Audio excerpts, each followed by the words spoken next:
دیکھیے ہم نے آپ لوگوں کو اسلام کے ارکان پڑھائے تھے. اسلام کے ارکان کتنے ہیں؟ 5 ہیں. اس میں 5واں ارکان رکن جو تھا وہ کیا تھا؟ حج تھا.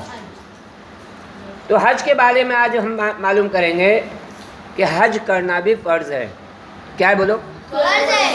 حج کرنا بھی فرض ہے. کل ہم نے سنے تھے کہ اللہ تعالیٰ نے قرآن مجید میں احکام الہی نازل فرمائے، تو اس میں حج کرنا بھی اللہ کا حکم ہے.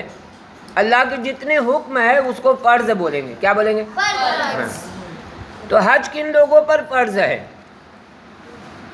حج ہر عاقل بالغ مسلمان پر فرض ہے. کس پر فرض ہے؟ عاقل بالغ مسلمان پر فرض ہے. ابھی عاقل کس کو کہتے ہیں؟ عاقل کہتے ہیں عقل مند کو. جس کے پاس اللہ تعالیٰ نے عقل سلیم دی ہو اس کو عاقل کہتے ہیں.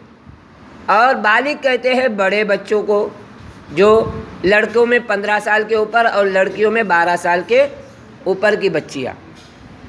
ان کے اوپر اگر ان کے پاس ذاتی مال ہو، کیا ہو؟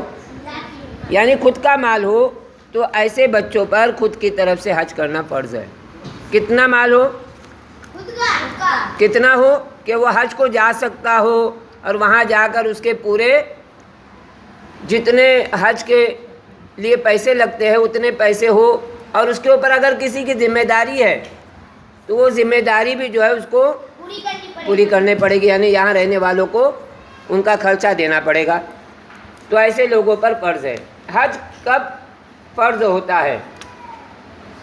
حج کب فرض ہوتا ہے؟ اپنے اور اپنے بال بچوں کے خرچ کے علاوہ آنے جانے کا پورا خرچہ ہو اور ذمے میں کوئی قرض نہ ہو، تب حج فرض ہوتا ہے.